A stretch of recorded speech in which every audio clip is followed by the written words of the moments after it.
Welcome my dear रॉकर्ट्स। आज हम देखने वाले हैं टॉम मेकिंग नोट्स। कहानी की शुरुआत में हम दो लोगों को चुपके से एक टॉम यानी कि कब्र के पास जाते हुए देखते हैं, जिन्हें देखकर तो ऐसा लग रहा है कि वो दोनों उस टॉम से कुछ चुराने वाले हैं। अब दोनों टॉम तक तो पहुंच जाते हैं और उसे खोलकर उसमें से ज्वेलरीज को चुराने लगते हैं, लेकिन इसके बाद अचानक से उसमें जो मरी हुई औरत रहती है वो उठकर उन दोनों पर हमला कर देती है। इसे देखकर यह साफ साफ समझ में आ जाता है कि वो औरत कोई इंसान तो थी नहीं, लेकिन उसी वक्त वहां पर एक शैमैन यानी कि जादूगर आकर उस औरत से लड़ने लग जाता है और अपने स्पेल्स को यूज करके उसे कैद भी कर लेता है, जिसमें पहले तो उसको काफी मुश्किल होती है, लेकिन एंड में वो काफी कोशिश के बाद उसे उसके टॉम में वापस सुला देता है। अब आगे हमें पता चलता है कि ये तो बस एक कहानी थी जो हू नाम का एक आदमी सभी को सुना रहा होता है। ये कहानी हजारों साल पुरानी है और एक अर्थ मास्टर नाम की फैमिली की कहानी है। असल में अर्थ मास्टर फैमिली सबसे खुफिया और जादुई टॉम को बनाने के लिए जानी जाती है और अभी फैन नाम का एक बंदा ही उस फैमिली का आखिरी वंशज है, जो अर्थ मास्टर फैमिली की 18th जनरेशन है। और हु यानी कि जो कहानी सुना रहा था वो फैन का अंकल है। लेकिन अब इस जमाने में टॉम बनाकर इनके पैसों का इंतजाम नहीं होता, मतलब उतने ज्यादा पैसे नहीं आते, इसीलिए पैसों के लिए हु सभी से झूठ कहकर उनसे ये कहता है कि फैन जो कि खुद अर्थ मास्टर फैमिली का है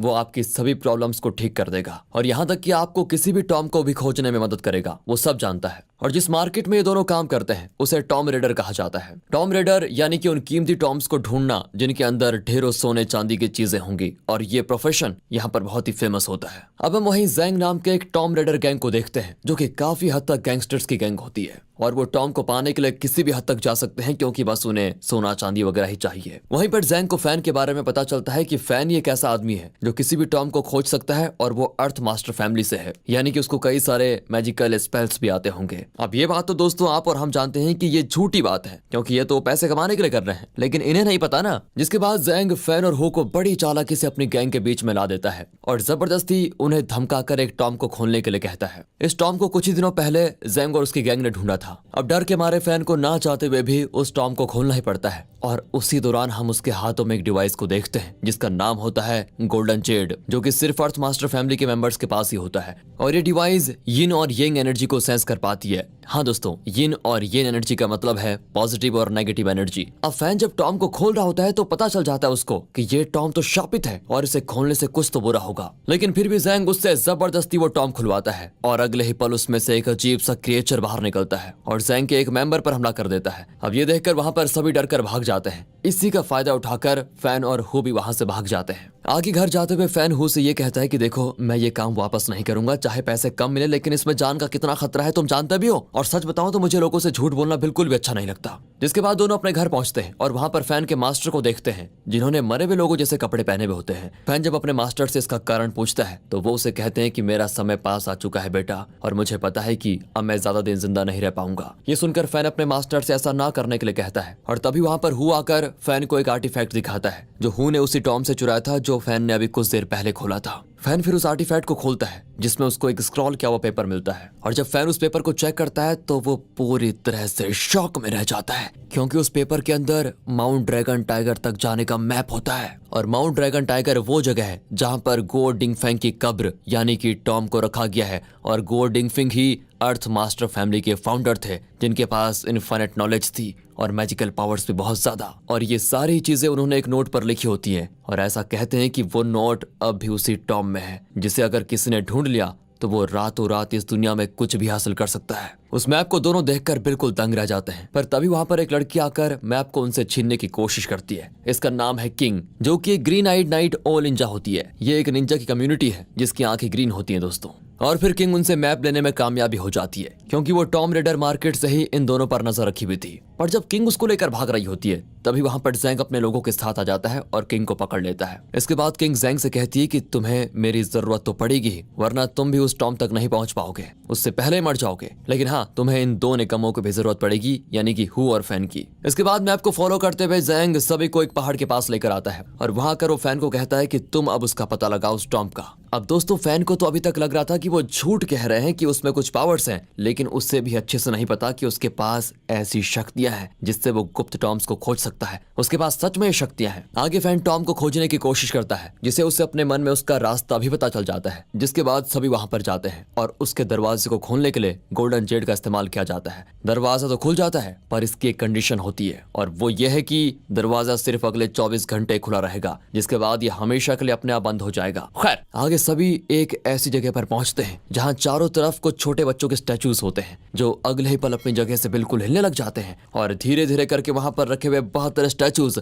हर जगह चलने फिरने लगते हैं। जिसके बाद वो सभी अचानक इन लोगों पर हमला भी कर देते हैं, जिससे एक ही पल में वहां मौत का मंजर शुरू हो जाता है। इसी दौरान किंग गौर करती है कि सभी लोग किसी स्टैचू से नहीं लड़ रहे, बल्कि वो अपने आप में ही एक दूसरे से लड़ रहे हैं। सभी को हालुसिनेशन हो रहा है, इसलिए किंग पहले खुद को संभालती है और फिर फैन को संभालती है, जिससे फैन भी उस हालुसिनेशन से बाहर आ जाता है। फैन फिर हु को भी उस हालुसिनेशन से बाहर निकालता है, पर तब तक किंग ने फैन से डील कर ली होती है कि फैन उसके नोट्स ढूंढने में मदद करेगा, जिसके लिए फैन पहले तो मान जाता है, पर जैसे ही हु हालुसिनेशन से बाहर आता है, वो बड़ी चालाकी से हु को लेकर वहां से भाग जाता है और किंग अकेले ही ज़ैंग और उसकी गैंग के बीच फंस जाती है। हालांकि किंग फिर भी ज़ैंग और उसके मेंबर्स को हालुसिनेशन से निकालने में मदद करती है, जिसके बाद वो सभी मैप के अकॉर्डिंग आगे बढ़ते हैं। पर फिर कुछ दूर जाने के बाद उन्हें हु और फैन वापस मिल जाते हैं, यानी कि दोनों को वहां से भागने का प्लान फेल हो जाता है। अब सभी वहां से एक रूम में जाते हैं जहां चेस बोर्ड जैसा डिजाइन बना होता है, जिसमें 9 बड़े स्क्वायर और उनके अंदर 9 छोटे स्क्वायर बने होते हैं। जिसे देखकर ज़ैंग का एक गैंग मेंबर, जो कि शमन भी होता है, उसे इस गेम के बारे में कुछ याद आता है और वो बिना कुछ सोचे समझे उन स्क्वायर पर चलने लगता है, जिससे वहां का एक दरवाजा अपने आप खुल जाता है और सभी को लगता है कि अब उन्हें इस कमरे से बाहर जाने का रास्ता मिल चुका है। लेकिन ये खुशी ज्यादा समय तक टिकती नहीं, जब उसी दरवाजे से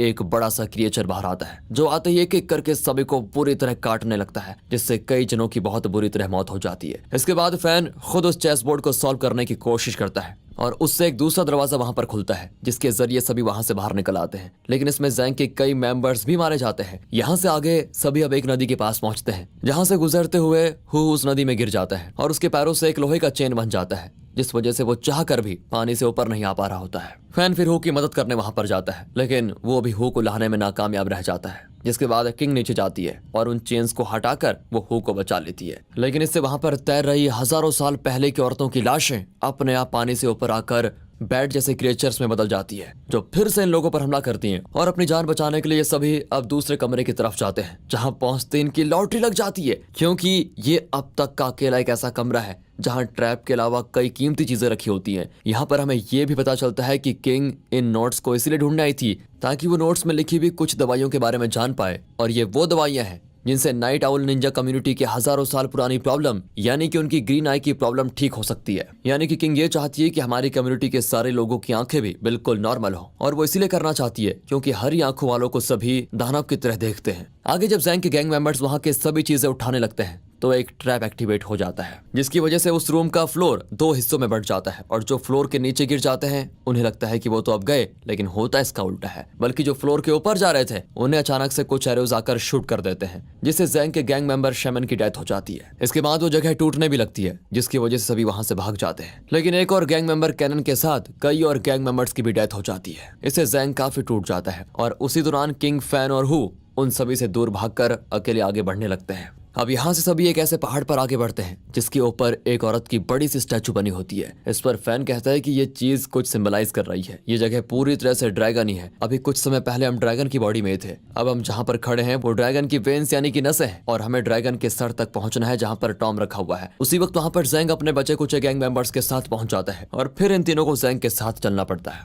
और ये सभी फाइनली उस टॉम वाली जगह पर पहुंच जाते हैं जहाँ घर के बीचों बीच टॉम रखा होता है। लेकिन उसमें कई लॉक्स लगे होते हैं, जिन्हें ठीक से ऑब्जर्व करने पर फैन को समझ में आ जाता है कि इन लॉक्स को गो डिंगफैंग के बर्थडे से ही खोला जाता है, जो कि दुनिया में किसी को नहीं पता, यानी कि उसकी बर्थ डेट। अब फैन सोचने लगता है कि उन लोगों ने अब तक जिन ट्रैप्स को पास किया उनमें कई पैटर्न्स थे, जैसे कि वो हॉन्टेड बच्चे, वो काउंटिंग में थे 72, चेस बोर्ड पर 9 स्क्वायर्स थे, और भी बहुत कुछ। यानी कि ये चीजें यो डिंगफिंग के बर्थडे के हिंट्स थे, और इन्हें इन लोगों को अब डिकोड करना है। फैन इन सारे नंबर्स के बारे में आराम से सोचता है, और फाइनली उसे डिंगफैंग का बर्थडे मिल जाता है, जिसके बाद सभी उन नंबर्स को दीवारों से अलग करने लग जाते हैं जो डिंगफैंग के बर्थडे से मिलते जुलते हैं। और उन नंबर्स की मदद से जब फैन फाइनली उस टॉम को खोलने वाला होता है, तभी आता है कहानी में सबसे बड़ा ट्विस्ट। ज़ैंग का एक गैंग मेंबर यी सभी को ट्रैप में फंसा देता है, और तब उसका सच सामने आता है। असल में यी के बेटे की कुछ समय पहले मौत हो गई थी, जिससे ये बहुत टूट चुका था और उसमें अपने बेटे को फिर से जिंदा करने का पागलपन सवार हो गया था, जिसके लिए उसने उन मैजिकल नोट्स को यूज करने का प्लान बनाया। और इसीलिए उसने अब तक जितने भी ट्रैप्स आए थे उसने अपने किसी गैंग मेंबर के जिंदा रहने में मदद नहीं की। ये फिर जैंग से कहता है कि बॉस मुझे माफ कर दीजिए, मैं आपका लॉयल नहीं रह सका,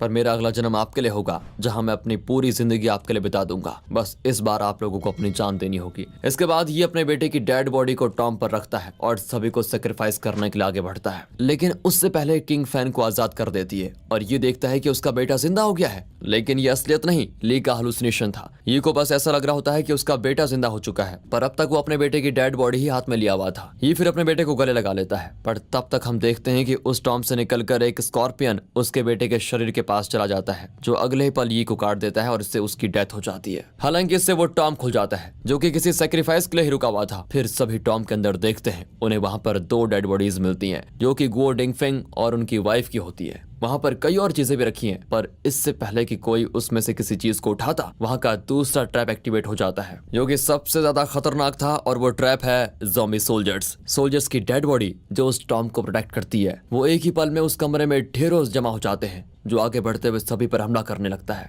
और जैंग के जितने भी गैंग मेंबर्स बचे थे सब मारे जाते हैं। और यहाँ तो हमारी कहानी के मेन कैरेक्टर्स की भी जान जाने वाली होती है, पर तभी हम जैंग की पॉजिटिव को देखते हैं जिसमें वो सभी ज़ॉम्बी सोल्जर से खुद को घेर लेता है और एंड में अपने हाथ में एक डायनामाइट लेकर उसको जला देता है, जिससे अगले पल वहां पर होता है ब्लास्ट और लगभग सारे सोल्जर्स के साथ जैंग की भी मौत हो जाती है। हालांकि तब तक फैन, किंग और हु वहां से बचकर आराम से निकल जाते हैं और किसी तरह जिंदा बच जाते हैं। मूवी के एंडिंग में हम फैन को देखते हैं जो किंग को अपने कंधे पर रखकर अपने घर ले जा रहा होता है, क्योंकि उस टॉम फाइट के दौरान किंग को काफी चोटें आ गई थी। उसी वक्त हु फैन को बताता है कि मैंने टॉम से एक आर्टिफैक्ट ले लिया था, पर फैन उस आर्टिफैक्ट को नदी में फेंक देता है, ये कहकर कि देखो मुझे किसी भी पुरानी चीज में अब कोई इंटरेस्ट नहीं है। और इस आर्टिफैक्ट को आगे एक फिशरमैन नदी से उठा लेता है और दोस्तों कहानी यहीं पर होती है खत्म। बाकी अगर आपको एक्सप्लेनेशन अच्छा लगा हो, मूवी अच्छी लगी हो तो लाइक कीजिए, चैनल को सब्सक्राइब। मिलते हैं अगली वीडियो में, तब तक के लिए ध्यान रखिए अपना and finally thanks for watching.